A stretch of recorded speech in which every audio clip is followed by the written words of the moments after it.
দোয়া কবুলের গল্প। আমরা সত্য ঘটনা অবলম্বনে বাস্তব মানুষের জীবনের দোয়া কবুলের গল্পগুলো আপনাদের সঙ্গে শেয়ার করে থাকি। আপনিও আপনার বাস্তব জীবনের দোয়া কবুলের গল্পটি আমাদের সঙ্গে শেয়ার করতে পারেন। আমাদের চ্যানেলে প্রচার করা হবে।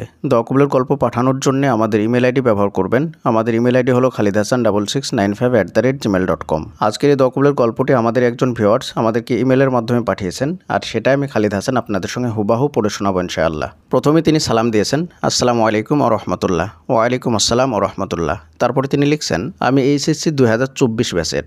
তো আমাদের ফর্ম ফিল আপের আজকেই ফার্স্ট ডেট ছিল। আমি ফর্ম ফিল আপের জন্য কলেজে যাই। অটোতে মাঝ রাস্তায় আমার ফ্রেন্ড কল করে বলতেছে নিজের ছবি প্লাস জন্ম নিবন্ধন প্লাস মা বাবার ভোটার আইডির ফটোকপি প্লাস মার্কশিটের ফটোকপি লাগবে। তো যার কিছুই আমি সাথে নিইনি, জাস্ট রেজিস্ট্রেশন কার্ড ছাড়া। এখন কি অটো থামিয়ে ফেরত যাব? অনেক টেনশনে পড়ে যায়। আল্লাহর কাছে হেল্প চেয়ে আবার ওকে কল করে বললাম, ওইগুলা কি জমা নিবে নাকি আজকেই, নাকি ফর্ম ফিল আপের জন্য লাগবে? তখন ও বলল ফর্ম ফিল আপের জন্য লাগবে। আলহামদুলিল্লাহ, তার মানে ফটোকপি থাকলেই হবে। কলেজে এসে অনেক কষ্ট করে কলেজ ওয়াইফাই পাসওয়ার্ড ম্যানেজ করে আলহামদুলিল্লাহ বাসায় ফোন করে সব কিছুর ফটোকপি নেই। এখন কম্পিউটারের দোকানে যাই, বাট আনফর্চুনেটলি সার্ভার অফ। এখন কখন আসবে কেউ বলতে পারতেছে না। আজকে নাও আসতে পারে। আমার সাথে আমার ফ্রেন্ড ছিল, ওকে বললাম বোন আমরা দোয়া করি, because we have no option without দোয়া।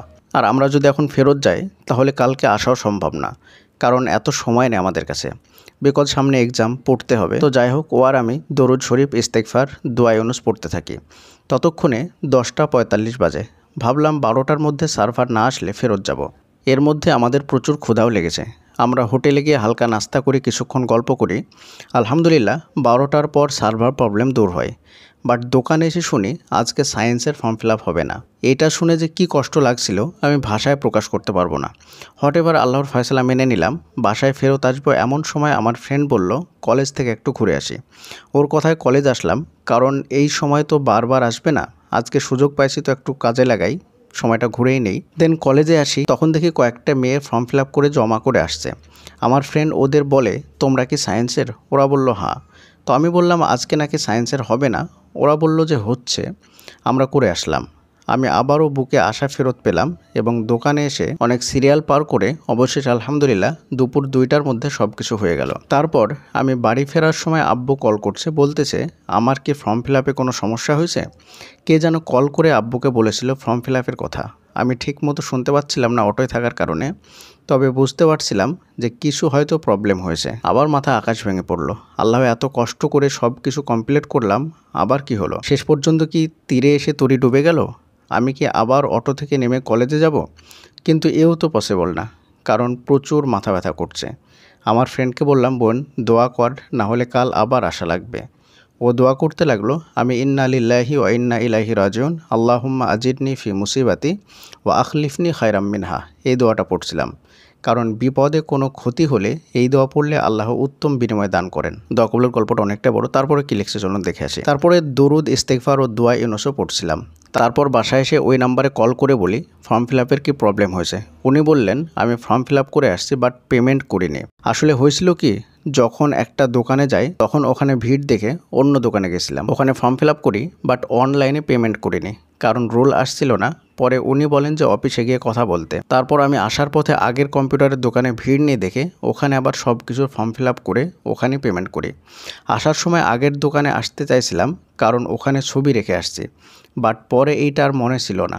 তো উনি বললেন উনি যে ফর্মটা ফিল আপ করেছেন তার জন্য ওনার খরচটা পেড করতে, মানে 100 টাকা বাস। তো যাই হোক, কোনো সমস্যা হয়নি এতে আলহামদুলিল্লাহ। পরিস্থিতি একদম হাতের বাইরে ছিল, বাট আমি আল্লাহর উপর ভরসা করে সবর প্লাস দোয়া করে গেছি।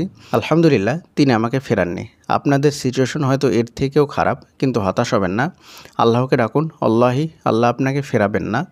আল্লাহ তো নিজেই বলেছেন আমাকে ডাকো, আমি তোমাদের ডাকে সাড়া দেব। আপনি জাস্ট বিলিভ রাখুন, আল্লাহ রহমান রহিম, দয়াশীল।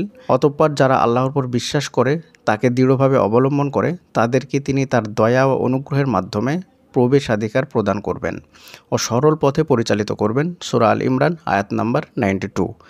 আল্লাহ তোমাদেরকে সাহায্য করলে কেউ তোমাদের উপর জয়ী হবে না, আর তিনি তোমাদেরকে সাহায্য না করলে তিনি ছাড়া আর কে এমন আছে যে তোমাদেরকে সাহায্য করবে? বিশ্বাসীদের আল্লাহর উপরেই ভরসা করা উচিত।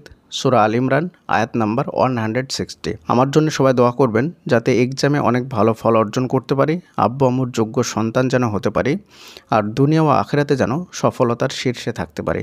আমিন সুম্মা আমিন। আসসালামু আলাইকুম। অনেক সুন্দর একটা দোয়া কবুলের গল্প। এখান থেকে অনেক কিছু শেখার আছে, যদিও দোয়া কবুলের গল্পটা অনেক বড়, বাট শেষের যে আয়াতগুলো বলেছে আপনারা আয়াতগুলো কোরআন থেকে দেখে নেবেন, সূরা আল ইমরানের আয়াত। এবং এই আয়াতগুলো দ্বারা যারা বিশ্বাসী বা আল্লাহকে ভরসা করে তাদের অন্তরে আরও ভরসা বাড়বে আশা করি ইনশাআল্লাহ। গল্পটা আমার অনেক সুন্দর লেগেছে, আর অনেক দিন পরে এত সুন্দর একটা দোয়া কবুলের গল্প আপনাদের সঙ্গে পড়লাম। মানে এই গল্পটা একদম বিস্তারিতভাবে তিনি লিখেছেন, একদম যেভাবে সাজিয়ে গুছিয়ে সুন্দরভাবে লিখতে হয় সেভাবেই।